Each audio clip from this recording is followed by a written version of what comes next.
Hey guys, this is Abhishek and you are watching cam Shraddha. तो चलिए आज बात करते हैं क्लास 10th के फिजिक्स के चैप्टर नंबर फर्स्ट, जिसका नाम है आपका इलेक्ट्रिसिटी। और हमें जब भी इलेक्ट्रिसिटी टर्म हमारे माइंड में आती है तो सबसे पहला मन हमारा करता है कि जब भी हमने कभी ना कभी अपनी लाइफ में कभी ना कभी कहीं ना कहीं आपने करंट को तो एक्सपीरियंस करा होगा। करंट कैसे लगता है, इनफैक्ट मैंने तो करा हुआ है, लेकिन आपने करा है या नहीं करा है वो आपको पता है। ठीक है, होप सो मेरे ख्याल से ये एग्जाम्पल सटीक रहता है आप सब लोगों के लिए, क्योंकि सभी ने अपनी लाइफ में कभी ना कभी करंट को एक्सपीरियंस करा होगा। लेकिन इलेक्ट्रिसिटी क्या करंट है?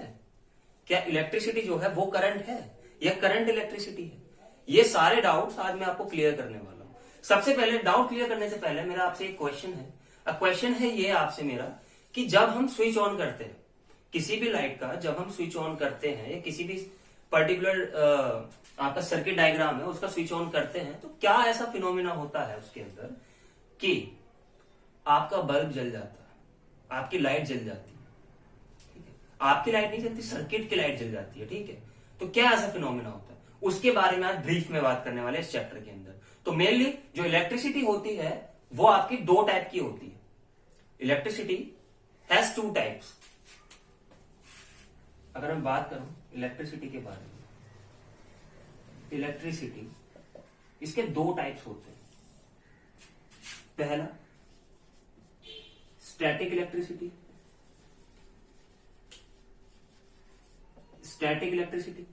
And second one is current electricity. अरे सर, स्टैटिक इलेक्ट्रिसिटी और करंट इलेक्ट्रिसिटी, अभी तो आपने बोला था सर इलेक्ट्रिसिटी और करंट एक जैसा होता है, कुछ वो मैंने नहीं बोला था। आपके मन में व्यथा बनी रहती है कि करंट ही इलेक्ट्रिसिटी होता है, इलेक्ट्रिसिटी ही करंट होती है, लेकिन ऐसा कुछ नहीं है। इलेक्ट्रिसिटी एक ब्रांच है फिजिक्स की जिसमें हम पढ़ते हैं इलेक्ट्रिसिटी एक ब्रांच है फिजिक्स की जिसमें हम पढ़ते हैं स्टडी ऑफ चार्ज। जैसे हम आपसे बोलने लग जाओ स्टडी ऑफ यूनिवर्स क्या होता है, अगर मैं आपसे क्वेश्चन पूछूं कि स्टडी ऑफ यूनिवर्स क्या होता है, तो स्टडी ऑफ यूनिवर्स को क्या बोलते हैं हम लोग? स्टडी ऑफ यूनिवर्स, यानी कि यूनिवर्स के बारे में पढ़ना, उसे क्या बोलते हैं हम लोग? कॉस्मोलॉजी। केमिकल्स के बारे में पढ़ना, स्टडी ऑफ केमिकल्स, केमिस्ट्री।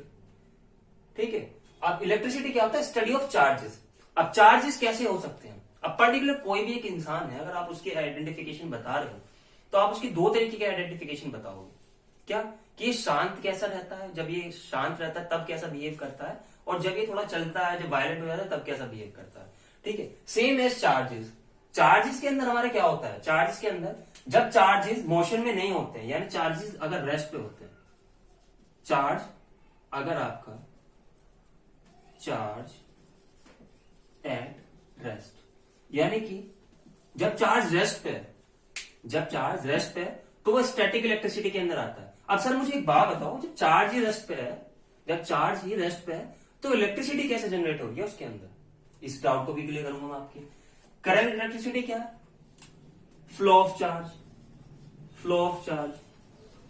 लेकिन सबसे इंटरेस्टिंग बात और सबसे बढ़िया बात कि हम 10th क्लास के अंदर करंट इलेक्ट्रिसिटी ही पढ़ने वाले हैं, ना कि हम स्टैटिक इलेक्ट्रिसिटी पढ़ने वाले हैं। स्टैटिक इलेक्ट्रिसिटी यानी कि 12th क्लास में, क्लास 12 के अंदर आपका फर्स्ट चैप्टर आता है फिजिक्स के अंदर ही, इलेक्ट्रोस्टैटिक। इलेक्ट्रोस्टैटिक का मतलब क्या होता है? जो इलेक्ट्रॉन्स है यानी कि जो चार्ज है वो स्टैटिक है, वो मूव नहीं कर रहे हैं। तो इस यूनिट के बारे में हम क्लास 12 में फर्दर पढ़ेंगे। लेकिन अगर हम 10th क्लास की बात करें तो 10th क्लास में हम पढ़ने वाले हैं करंट इलेक्ट्रिसिटी के बारे में, जिसमें चार्ज फ्लो हो रहा है, चार्ज का मूवमेंट हो रहा है। फ्लो ऑफ चार्ज मतलब मूवमेंट ऑफ चार्ज। अब मुझे एक बात और बताइए आप, अगर किसी भी पर्टिकुलर चार्ज का मूवमेंट हो रहा है, तो किसके रेस्पेक्ट में हो सकता है? टाइम के रेस्पेक्ट में तो होगा। आप कहीं मूव कर रहे हो, आपको कहीं जाना है, सपोज दैट आपको अपनी एक नियर बाय कोई भी सिटी है उसके अंदर जाना है, तो आपको कितना टाइम लगा उसमें जाने के लिए? तो आप कंपैरिजन किससे करते हो? अपने डिस्टेंस का, इससे करते हो ना, टाइम से। तो फ्लो ऑफ चार्ज टाइम के रेस्पेक्ट में क्या होता है? करंट इलेक्ट्रिसिटी होता है। ये इसकी डेफिनेशन होती है। डेफिनेशन को फर्दर मैं रियलाइज करूंगा, लेकिन स्टैटिक इलेक्ट्रिसिटी आपको पता लग गया कि electricity has two types. First one is static electricity and second one is current electricity. Static electricity के अंदर क्या होता है, charge at rest. Charge rest पे ऐसे चलो थोड़ा बहुत डाउट मैं आपको क्लियर कर देता हूं। अगर मेरे पास में एक कंघा या एक स्केल है, आपने प्लास्टिक के स्केल देखे होंगे ना, प्लास्टिक के स्केल जो रहते हैं आप अपने सर पर उसे रब करते हो, सिर पर रब करते हो तो उसमें से चार्जेस निकलते हैं और उसे अगर आप पेपर पर रख देते हो तो पेपर चिपक जाता है, पेपर चिपक जाता है आपको। तो क्यों होता है, क्योंकि वो चार्ज का मूवमेंट हो रहा है वहां पर, यानी कि जो चार्ज रेस्ट पर थे, उसके स्केल के जो चार्ज रेस्ट पर थे वो किस पे आके लग गए हैं, पेपर्स पे आके लग गए और वो चिपका रहा है आपस में। तो यहां पर होगा स्टैटिक इलेक्ट्रिसिटी का फिनोमिना, और जब जिसे हम पढ़ेंगे इलेक्ट्रोस्टैटिक के अंदर। करंट इलेक्ट्रिसिटी के अंदर हम क्या पढ़ने वाले हैं, फ्लो ऑफ चार्ज, जिसमें मूवमेंट होगा चार्ज का विद रेस्पेक्ट टू टाइम। तो चलिए बात करते हैं करंट इलेक्ट्रिसिटी के बारे में, ठीक है। तो इसे मैं रब कर देता हूं। याद रखना स्टडी ऑफ यूनिवर्स कॉस्मोलॉजी होता है, कभी भी कोई भी गवर्नमेंट एग्जामिनेशन में क्वेश्चन आ जाता है, करने में क्या जा रहा है तुम लोगों को, कर लेना। Study of chemicals, study of chemicals होता है आपका केमिस्ट्री, ठीक है। और एक बात और बताऊं आपको मैं, जो मैथमेटिकल लवर्स होते हैं ना, मैथमेटिकल लवर्स मतलब जो ये मैथमेटिक्स से प्यार होता है, वो मैथमेटिक्स को एक कॉन्सेप्ट नहीं मानते, मैथमेटिक्स को मानते हैं एक लैंग्वेज, एक्सप्रेस करने का तरीका, ठीक है। टू क्या है, उसे टू बताना, तो वो कैसे बताएगा, 1 + 1 = 2। तो ये छोटी सी बात थी, कर लेना, मेरे माइंड में आ गई तो मैं आपको बता दूं। अब बात करते हैं करंट के बारे में। Electric current, electric current, electric current क्या होता है, क्यों फ्लो होता है, कैसे फ्लो होता है। अभी मैंने आपसे वीडियो की स्टार्टिंग में बोला था, वीडियो की स्टार्टिंग में मैंने आपसे क्या बोला था, वीडियो की स्टार्टिंग में मैंने बोला था कि जब हम स्विच ऑन कर देते हैं तो लाइट जल जाती है। क्यों जल जाती है, सपोज दैट आपके पास में कोई भी एक सर्किट डायग्राम ऐसा है, सर्किट डायग्राम ऐसा है, यहां पर बैटरी लगी हुई है, यहां पर स्विच लगा हुआ है। जब हमने स्विच ऑन करा तो ऐसा क्या फिनोमिना हुआ इसके अंदर कि ये बल्ब जल गया, और जब स्विच ऑफ था तो ये बल्ब क्यों नहीं जला। कुछ बच्चे, काफी बच्चे बोलेंगे, काफी बच्चे बताएंगे कि सर जब स्विच ऑफ ऑन कर देते हैं हम लोग तो सर्किट कंप्लीट हो जाता है। तो बैटरी का क्या काम रहता है इसके अंदर, मैं दूसरा क्वेश्चन ऐड कर देता हूं कि बैटरी का इसके अंदर क्या काम रहता है, वो बताइए आप मुझे। तो सारे के सारे डाउट क्लियर करने वाले हैं हम इस चैप्टर के अंदर। तो इंट्रोडक्शन स्टार्ट हो गया, थोड़ा बहुत मेरा इंट्रोडक्शन क्या पता आपको अच्छा लगा हो। लेकिन इलेक्ट्रिक करंट की अगर डेफिनेशन की बात करूंगी तो इलेक्ट्रिक करंट की डेफिनेशन क्या होती है, करंट इलेक्ट्रिसिटी, आपने पढ़ा था इलेक्ट्रिसिटी का दूसरा टाइप होता है। तो कुल मिलाकर इसका मतलब क्या है, the rate of flow of charge, the rate of flow of charge is known as current, या इलेक्ट्रिक करंट भी बोल सकते हैं हम लोग, electric current. The rate of flow of charge, सबसे मेन बात आती है इसके अंदर रेट की। अगर आपको कहीं पर भी साइंस के अंदर, इनफैक्ट साइंस के अंदर अगर आपको कहीं पर भी रेट लिखा हुआ नजर आ जाता है तो समझ लो, अगर कहीं भी साइंस के अंदर आपको रेट लिखा हुआ आ जाता है तो आप रेट के अंदर क्या करोगे। रेट का मतलब होता है कि टाइम के रेस्पेक्ट में कुछ ना कुछ चीज चेंज हो रही है। अगर रेट कहीं पर भी आ जाता है उसका मतलब होता है कि टाइम के रेस्पेक्ट में कुछ ना कुछ चीज चेंज हो रही है। लेकिन इलेक्ट्रिक करंट को हम रिप्रेजेंट करते हैं आई से। जैसे आपको कुछ पर्टिकुलर नाम होता है, आपको रिप्रेजेंट करने का तरीका आपके नाम से होता है, ऐसे इलेक्ट्रिक करंट को रिप्रेजेंट करने का तरीका होता है आई से। जैसे मान लो हमारी जो इसका साइन है, चैनल का साइन है, वो CSS है, तो चैनल का नाम है कैम शर्द ऑफिशियल, लेकिन साइन क्या है इसका, CS है। ऐसे इसका नाम है इलेक्ट्रिक करंट और इसका साइन क्या है, आई। इसे आई से डिनोट किया जाता है इलेक्ट्रिक करंट को। तो आई होता है rate of flow of charge, यानी कि चार्ज किसके रेस्पेक्ट में फ्लो हो रहे हैं, टाइम के रेस्पेक्ट में फ्लो हो रहे हैं। चार्ज टाइम के रेस्पेक्ट में फ्लो हो रहे हैं, तो इसका मतलब क्या होता है, ये हो गया इलेक्ट्रिक करंट का फॉर्मूला। अब बात करते हैं इसके SI यूनिट के बारे में। अब बात करते हैं इसके SI यूनिट के बारे में। SI unit of electric current, SI unit कैसे निकालते हैं इसकी इलेक्ट्रिक करंट की। I होता है करंट, Q होता है चार्ज, T होता है टाइम। Q की SI यूनिट, चार्ज की SI यूनिट होती है कूलॉम, टाइम की SI यूनिट होती है सेकेंड। तो इसे मैं ऐसे बोल सकता हूं क्या, कूलॉम पर सेकेंड, कूलॉम पर सेकेंड, ऐसे बोल सकता हूं मैं करंट को।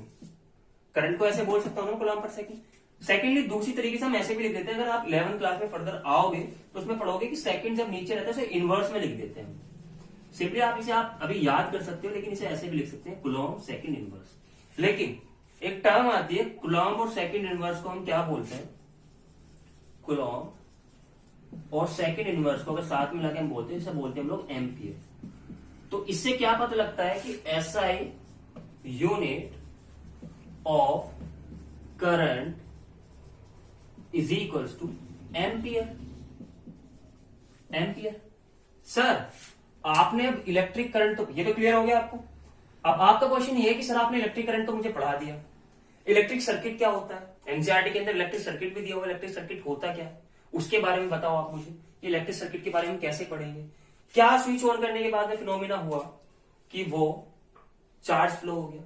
तो मैंने पहले इलेक्ट्रिक करंट इसलिए पढ़ा है कि आप थोड़ा सा लिंक करा सको, उसे रेट को पढ़ सको, फ्लो ऑफ चार्ज को पढ़ सको। अब बात करते हैं इलेक्ट्रिक सर्किट के बारे में।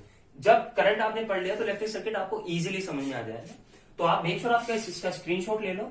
अब बात करते हैं इलेक्ट्रिक सर्किट के बारे में, ठीक है। तो मैं रब कर दूं, इसे कर देता हूं।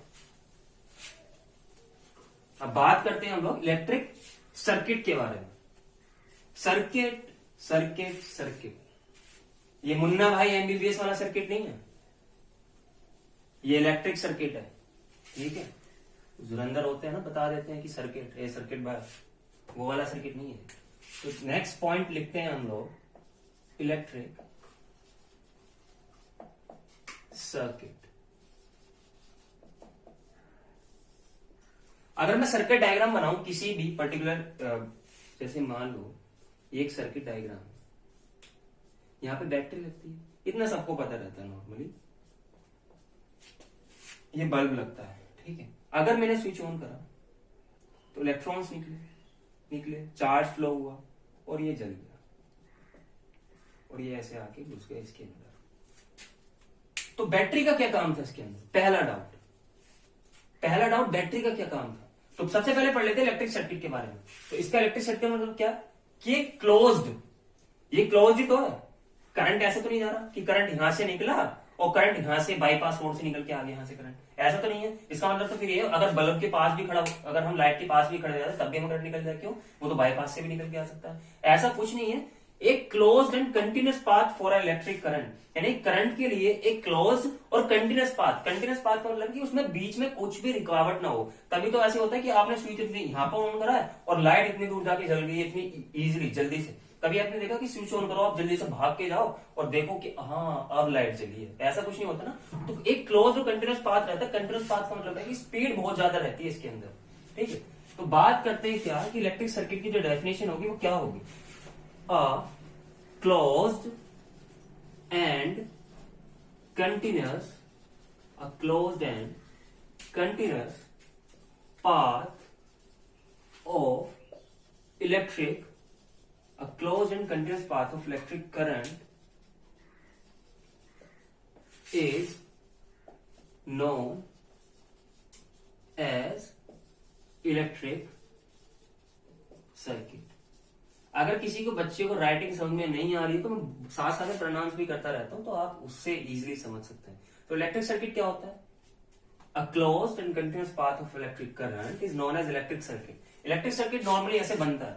अगर बोर्ड में आपका ऐसे क्वेश्चन आ जाता है 2 मार्क्स में, बोर्ड में कैसे क्वेश्चन आता है, define electric circuit with a suitable example या विद अ सुटेबल डायग्राम, तो आप कैसे बताओगे कि a closed and continuous path of electric current is known as electric circuit. ये तो हो गया 1 मार्क का। 1 मार्क का आप ये वाला डायग्राम बना दोगे तो आपको इजीली, ये आपको ऐसे करने पड़ेंगे, ये आपको बल्ब बताना पड़ेगा, ठीक है। तो आपको इजीली 2 मार्क्स के ऊपर मिल जाएंगे, ठीक है। अब बात करते हैं कि बैटरी का क्या काम रहता है इसके अंदर। बैटरी ऐसे क्या काम करती है कि स्विच ऑन करते ही बल्ब जलने लग जाता है। क्या वायर के अंदर पहले से इलेक्ट्रॉन नहीं होते क्या, एक वायर के अंदर पहले से इलेक्ट्रॉन नहीं होते क्या। अगर वायर के अंदर पहले से इलेक्ट्रॉन नहीं होते तो ऐसा होना पड़ता भाई कि भाई किसी वायर के इलेक्ट्रॉन खत्म हो गए और हम जग में इलेक्ट्रॉन भर के ला रहे हैं पंसारी की दुकान से, और वायर को ऐसे पड़ा हुआ इलेक्ट्रॉन ऐसे भर रहे हैं। कभी ऐसे देखा है आपने कि इलेक्ट्रॉन को ऐसे भर रहे हैं, वायर ऐसा रखा हुआ है। पंसारी की दुकान होती है जहां पर आपके नॉर्मली सामान मिलता है घर का, किराना स्टोर जैसा लाइक। तो आपने उसमें इलेक्ट्रॉन भरना स्टार्ट। कभी ऐसा देखा है आपने कि आपने घुटने गिरे हुए नीचे और मम्मी बोल रहे अरे लाइट आ गई है, काम कर वायर के अंदर इलेक्ट्रॉन भर के आ जा, वो मैं पन्नी में रख के आ गई हूँ सारे के सारे इलेक्ट्रॉन, और तू उसमें भर दे जाके। ऐसा सुना है कभी? नहीं सुना ना। तो इसका मतलब ये होता है कि इलेक्ट्रॉन पहले से पहले ही मौजूद होते हैं उसके अंदर, इलेक्ट्रॉन उसके अंदर पहले से ही मौजूद होते हैं ना। तो अगर इलेक्ट्रॉन पहले से मौजूद होते हैं तो मैं एक अच्छा सा डायग्राम बनाते हैं वायर का, थोड़ा मोटा मोटा, थोड़ा तीखा तीखा, ये डायग्राम बन चुका है। अब डायग्राम के अंदर क्या है? इलेक्ट्रॉन्स है, ये वायर के अंदर इलेक्ट्रॉन्स है, इलेक्ट्रॉन्स है, इलेक्ट्रॉन्स है, इलेक्ट्रॉन्स है, इलेक्ट्रॉन्स है, इलेक्ट्रॉन्स है, इलेक्ट्रॉन्स है, इलेक्ट्रॉन्स है। अब तुम्हारे अंदर ये भी तो क्वेश्चन, ये वाला क्वेश्चन पुट अप नहीं हो रहा कि सर जब इलेक्ट्रॉन है और आपने ये बोला था इलेक्ट्रिसिटी को फ्लो करवाने के लिए इलेक्ट्रॉन्स का काम होता है, इसके अंदर इलेक्ट्रॉन्स भी हैं, वो मूव भी कर रहे हैं, आपने ये भी बोला कि इलेक्ट्रॉन मूव भी कर रहे हैं वायर के अंदर, तो वायर के अंदर बिना बैटरी लगाए करंट फ्लो क्यों नहीं हो रहा है जब वायर के अंदर इलेक्ट्रॉन्स हैं? ठीक है, हम जग से भी इलेक्ट्रॉन नहीं भर रहे, वायर के अंदर पहले से इलेक्ट्रॉन मौजूद हैं और तब भी इसके अंदर करंट फ्लो नहीं हो रहा, लेकिन तब भी ये मूवमेंट तो कर रहे हैं, पहले से अंदर के अंदर मूवमेंट चलता रहता है इनका, इलेक्ट्रॉन्स का मूव कर रहे हैं, लेकिन करंट फ्लो क्यों नहीं होता है? हमें एक बात बताओ, तो बैटरी का जो काम होता है वो बैटरी का काम होता है ये, अगर मैं इस वायर से एक बैटरी कनेक्ट करता हूं तो इसके अंदर एक पोटेंशियल डिफरेंस क्रिएट होगा। अब पोटेंशियल डिफरेंस एक टर्म आती है जिसे आप थोड़ी देर बाद पढ़ने वाले हो, पोटेंशियल डिफरेंस एक टर्म आती है सर थोड़ी देर बाद पढ़ने वाले हो, क्या ऐसा पोटेंशियल डिफरेंस क्रिएट करता है कि इलेक्ट्रॉन एक पर्टिकुलर डायरेक्शन में मूव करने लग जाते हैं। तो जब आपने बैटरी नहीं लगाई, वायर कुछ कुछ ऐसा दिख रहा है आपका, वायर ऐसे पड़ा है, जमीन पर पड़ा है, उसमें इलेक्ट्रॉन ऐसे घुसे हुए हैं, इलेक्ट्रॉन है, इलेक्ट्रॉन, इलेक्ट्रॉन, इलेक्ट्रॉन, बहुत सारे इलेक्ट्रॉन है। जब इलेक्ट्रॉन अंदर ही अंदर मूव करते रहते हैं तो इलेक्ट्रॉन एक इस पे जाके लगा, एक इस पे जाके लगा, तो जिगजैग मोशन यानी कि इस वाले मोशन में करते रहते हैं मूवमेंट। अब जब जिगजैग मोशन में, जिगजैग मोशन नहीं, एक रैंडम मूवमेंट में मूव करते रहते हैं, जैसे मान लो एक इससे जाके टकरा गया, अब ये वाला इससे जाके टकरा गया, ये वाला इससे जाके टकरा गया, तो जितनी भी एनर्जी गेन करते हैं या एनर्जी लूज करते हैं तो उसे करंट में चेंज ना करके ये आपस में ऐसे ही खो देते हैं। क्या ये वाला इससे टकरा गया, फिर दूसरा वाला वो वाली एनर्जी कैंसिल आउट हो गई, जो इसने एनर्जी बनाई, जो काइनेटिक एनर्जी इसकी है वो दूसरे वाले ने आके कैंसिल कर दी। अगर ये वाला भी एग्जांपल आपका समझ में नहीं आ रहा तो एक सुटेबल एग्जांपल आपको और देता हूं। आपका क्लासरूम, यहां पर देखो आपका क्लासरूम, ये क्लासरूम में सब बच्चे पढ़ते हैं, स्कूल में तो पढ़ते हो ना, घर पे बैठ के वीडियो देखते हो, स्कूल में आप क्लासरूम होता है। अगर मान लो एक क्लास का एंट्री गेट यहां पर है और एग्जिट गेट यहां पर है, और सबके सब बच्चों को मैंने, सबके सब बच्चों में मैंने आंखों पे ब्लैक कलर की पट्टी बांध दी, आंखों पे ब्लैक कलर की पट्टी बांध दी सारे के सारे बच्चों के फेस पर, और कमरे में छोड़ दिया, धक्का दे दिया। मेनली कमरे के अंदर 50 बच्चे हैं, 1 2 3 4 5 6 7 8 9 10 11 12 13 14 15 16 17 18 19 20 21 22 23 24 एंड अप टू 50, 50 बच्चे हैं, तो आपका मूवमेंट कैसे होगा? आप इधर उधर टकराओगे। मुझे पता है आपके मन में क्या बात आ रही कि सर हमारी क्लास में तो लड़कियां भी है, लड़कियों के सिर पे भी तो पट्टी बंधेगी और हम तो टकराएंगे उनसे, हैं? हमें तो मजा आने वाला है, हम तो करंट फ्लो, हमारे अंदर तो करंट फ्लो हो जाएगा। अबे उसके अंदर करंट फ्लो नहीं है, आप एक स्कूल से बिलोंग करते हो जिसमें सारे के सारे लड़के रहते हैं, हरामियों सुधर जाओ, उसे पढ़ लो पहले, ठीक है? उसमें आप टकरा रहे हो, लड़कों से टकरा के तो करंट नहीं लगता ना। हाँ, तो आप टकरा रहे हो तो आपकी जितनी भी एनर्जी, आप गेट तक पहुंचने वाले हो, इधर से कोई आया आपका सगा संबंधी, आगे ठोक दिया, आप इधर से आ रहे हो, कोई एग्जैक्टली यहां पर पहुंच भी गया, किसी ने आवाज लगा दी, किसी ने टक्कर मार दी, फिर इधर चला गया, तो कभी आप इस गेट से बाहर निकल पाओगे? नहीं निकल पाओगे, नहीं निकल पाओगे। तो बैटरी का काम ये रहता है, एक ही जो बैटरी का काम रहता है, बैटरी का काम रहता है टीचर का, एक गाइड का, ये इलेक्ट्रॉन को गाइड करती है कि भाई तुझे इस पर्टिकुलर डायरेक्शन में चलना है, ये एक इलेक्ट्रॉन को गाइड करती है कि तुझे भाई इस पर्टिकुलर डायरेक्शन में चलना है। अब दूसरा एग्जांपल क्या है, अब मैं हर एक बच्चे के साथ में, हर एक बच्चे के साथ में एक एक ऐसा बच्चा छोड़ दूं, एक एक ऐसी लड़की को छोड़ दूं जिसकी आंखों में पट्टी नहीं है, तो वो उस लड़की को कहां लेकर जाएगी?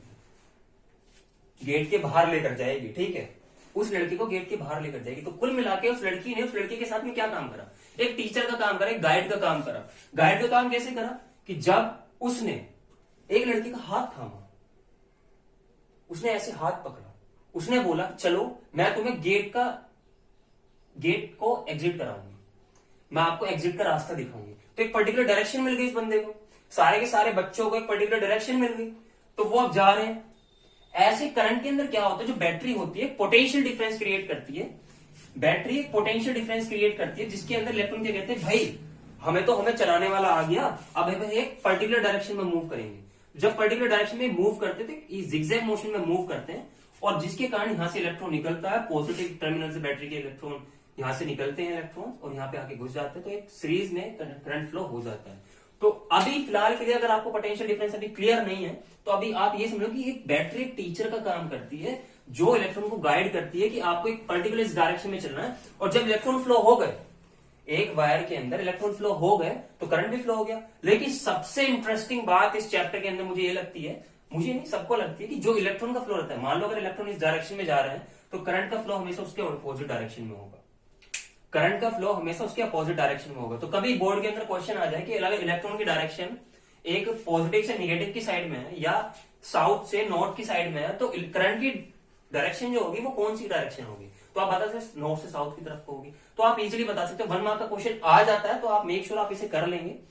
इलेक्ट्रिक सर्किट भी क्लियर हो गया, इलेक्ट्रिक करंट भी क्लियर हो गया, बैटरी का यूज भी क्लियर हो गया कि बैटरी का क्या यूज रहता है उसके अंदर। अभी हमने पोटेंशियल डिफरेंस नहीं पढ़ा है, पोटेंशियल डिफरेंस को फर्दर पढ़ेंगे अभी हम लोग, लेकिन पहले एक बात कर लेते हैं। इतना अगर आपको क्लियर हो गया तो नेक्स्ट पॉइंट पर बातचीत करते हैं। नेक्स्ट पॉइंट क्या, कि बोर्ड में एक क्वेश्चन आया था, बोर्ड में क्वेश्चन आया था, मेरे सामने भी आया था जब मैं 10th में था, मुझे भी पता था। इसे नोट डाउन कर लो, इसे तो हरामी नोट डाउन करना ही मत, ठीक है। ये तो एग्जाम्पल दिया था मैंने, गोरियों को मिलते तुम्हारे नेटवर्क आ जाते हैं, ठीक है। अब इसे मैं रब कर देता हूं। अब बात करते हैं किसके बारे में, करंट की एसआई यूनिट के बारे में, जिसका नाम है SI unit of current, SI unit of current, SI unit of current, जिसका नाम क्या होता है, एम्पियर। अगर मैं आपसे बोलने लग जाऊं डिफाइन, ये क्वेश्चन आया था इसलिए मैं करवा रहा हूं आपको, बोर्ड में आया था, जब मेरे पास में आया था तो मुझे पता नहीं था। नॉर्मली मैंने व्हाट इज 1 एम्पियर, ये क्वेश्चन ऐसे भी आ जाता है, डिफाइन 1 एम्पियर। अब सर मैं करंट को तो डिफाइन कर सकता हूं, लेकिन 1 एम्पियर का जोर मुझे समझ में नहीं आ रहा, 1 एम्पियर का जोर मुझे समझ में नहीं आ रहा। एम्पियर के बारे में भी क्वेश्चन आ जाते हैं, जब आप मैग्नेटिज्म का चैप्टर पढ़ोगे, मैग्नेट के बारे में पढ़ोगे, फिर 10th क्लास में फर्दर आप पढ़ोगे, तो एम्पियर के बाद में कुछ उनकी जो उनकी मैग्नेट वालों की जो एसआई यूनिट्स होती है उसके बारे में कि डिफाइन दिस, तो ऐसे ही एम्पियर के अंदर होता है। तो सिंपली डरने की जरूरत नहीं है, छोटी सी ट्रिक से आप कैसे करेंगे। करंट होता है Q बाई टी, करंट होता है Q बाई टी, और Q बाई टी की यूनिट होती है कूलाम डिवाइड बाई सेकेंड, और इसी हम बोलते हैं एम्पियर। इतना हम लोगों को पता है कि ये एम्पियर होता है, लेकिन 1 एम्पियर क्या होता है, अरे सिंपल सी बात है, when 1 coulomb of charge flow for a 1 second is known as 1 ampere.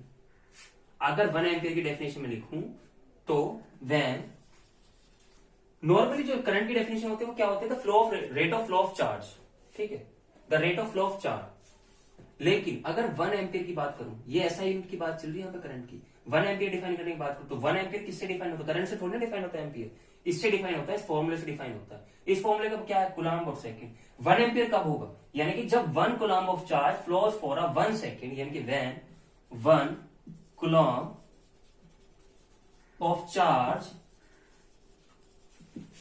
flows for a 1 second is known as 1 ampere. ये 1 मार्क में क्वेश्चन आया था, मेक श्योर आपको क्लियर हो गया होगा। अब इसमें ये भी क्वेश्चन है, डिफाइन 2 एम्पियर। 2 एम्पियर में क्या लिखो, when 2 coulomb of charge flows for a 2 second is known as 2 ampere. 3 ampere, 4 ampere, 100 ampere. अब आप पता लगा सकते हो कि अगर 100 एम्पियर का करंट किसी वायर के अंदर दौड़ रहा है तो उसका मतलब क्या है कि 100 कूलम ऑफ चार्ज 100 सेकंड के अंदर दौड़ रहा है, तो कुल मिला के वो होता है 100 एम्पियर। Clear doubt, clear. अब करंट से रिलेटेड, सर आपने फॉर्मूला तो बता दी, करंट से रिलेटेड एक न्यूमेरिकल कर लेते हैं, करंट से रिलेटेड एक न्यूमेरिकल कर लेते हैं। चलो आप न्यूमेरिकल के बाद में बातचीत करते हैं, ठीक है। ये रब कर लेना, ओ सॉरी रब तो मैं ही करूंगा, ये नोट डाउन कर लेना, ठीक है।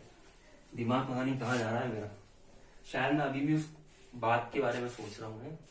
हाँ, क्वेश्चन ये है, क्वेश्चन है एनसीईआरटी का एग्जाम्पल नंबर 12.1, एनसीईआरटी का एग्जाम्पल नंबर 12.1। मेक श्योर जब भी आप मेरी वीडियोस देख रहे हो तो आपके पास में एनसीईआरटी हो, क्योंकि प्रॉपर एनसीईआरटी का पैटर्न रहता है। तो एनसीईआरटी रख लो, वरना क्वेश्चन आपको स्क्रीन पे दिख ही जाएगा। क्वेश्चन लिखूं ये जरूरत नहीं है, स्क्रीन पर तो दिख ही रहा होगा आपको, ठीक है। A current of 0.5 ampere is drawn by a filament, तो गिवन।